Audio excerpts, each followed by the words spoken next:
are mountains hidden in treasures. There are mountains hidden in swamps. There are mountains hidden in the sky. There are mountains hidden in mountains. There are mountains hidden in hiddenness. This is complete understanding. An ancient Buddha said, "Mountains are mountains, waters are waters." These words do not mean mountains are mountains.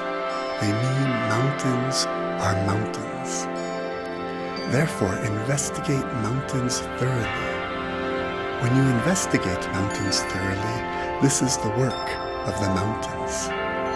Such mountains and waters of themselves become wise persons and sages.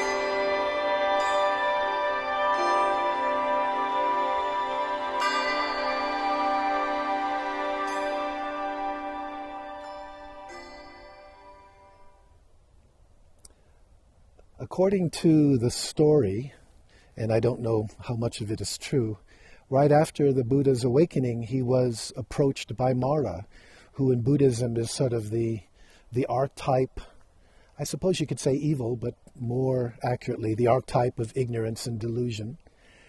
And Mara challenged the Buddha. He said, "So, you think you're enlightened? Well, who authorizes or who verifies that?" And in response, the Buddha touched the earth with his right hand and said, "The earth is my witness. The earth is my witness."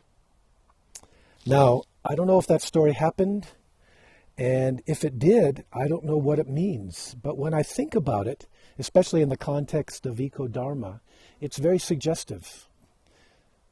And I can't help wondering, is this maybe a kind of answer to that perpetual Buddhist question of, if there's no self, as Buddhism has always emphasized, if the sense of a separate self is a delusion, then who is it or what is it that actually awakens? And what the story suggests to me, can we say that it's the earth itself that awakens? That the Buddha realizes his non-duality with the earth, that he and indeed all of us are manifestations or expressions of the earth, that the earth becomes awakened through him, as him, in him.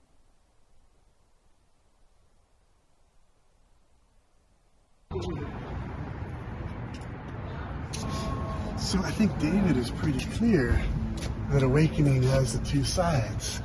That, the one side is the relative and the other side is the absolute, right? Okay. But that actually they're just two sides of the same thing. Mm-hmm. That but the thing with the relative is we can only just see part of it, so it appears relative, but it's actually just the other side of the absolute.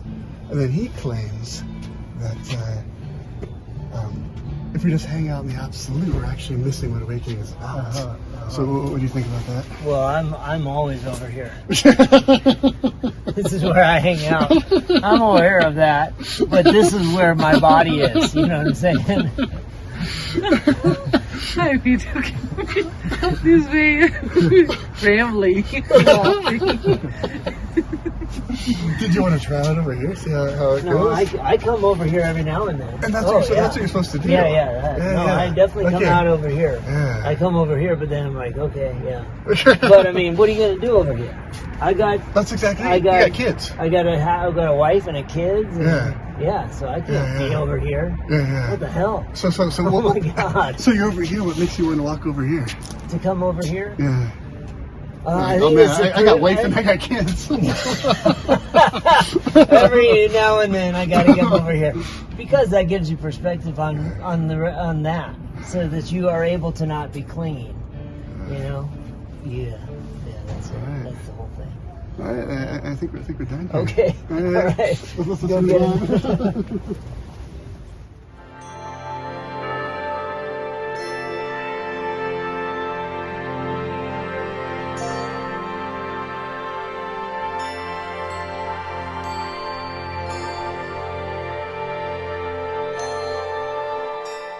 Seven days. Oh my God. Let's start there. Wow. Let's start I mean, there. that's It's true. a good And story. then- And then they ended up doing an MA there. Is there a photo which starts to evoke that story at all? Like maybe a photo of Aiken Roshi? Probably this one. Okay. This wasn't from that time, but it was but not it'll long evoke after. it, right? Right. Because you've got Yamada Roshi, the visiting Zen master from Japan, in the middle, and then Robert Aiken, his, like at that time, an assistant teacher. He later became a Roshi himself, of course, and then me as a sort of Hawaiian hippie at the time. Yeah. The way that I first got involved in Zen was quite, I don't know what the word is, unexpected. But a friend and I used to hang out in Waikiki, and he lived in his van below a hotel, and I used to go hang out with him, and we'd talk about Zen and such. And then one day he said he had discovered that there was a Zen group that met near the University of Hawaii, and so we decided to go visit. And so we kicked off his van and went and sat with them. And at the end of it, over tea, the residents told us that they were having a session with a visiting Zen master the following weekend. And my friend and I, we looked at each other and we said, "Cool, can we come?"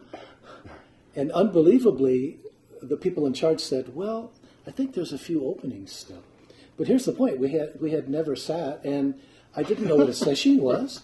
I mean, I thought that you just meditate a little bit, have tea with the Roshi, talk about Zen, that kind of thing. It wasn't quite that way at all. Like what we're doing now. Hang out with the Zen master, it'd be fun. you know. And it turned out to be 7 days of hell. Because of this, not primarily because of the sore legs and back, but because I hadn't meditated enough to have any sort of perspective on what was going through my mind. So all of these recurring thoughts and things bouncing off the wall. And by the end, I really felt that I was going crazy. And but once it finished, which I didn't know ahead of time, they had like a little party. And I'm pretty sure there was beer and wine there as well.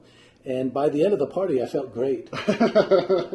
We all did. But in addition to that, I went home, and that night I had some small experience. You know, nothing extraordinarily dramatic or anything, but it was enough to sort of reinforce my sense that this was the path for me.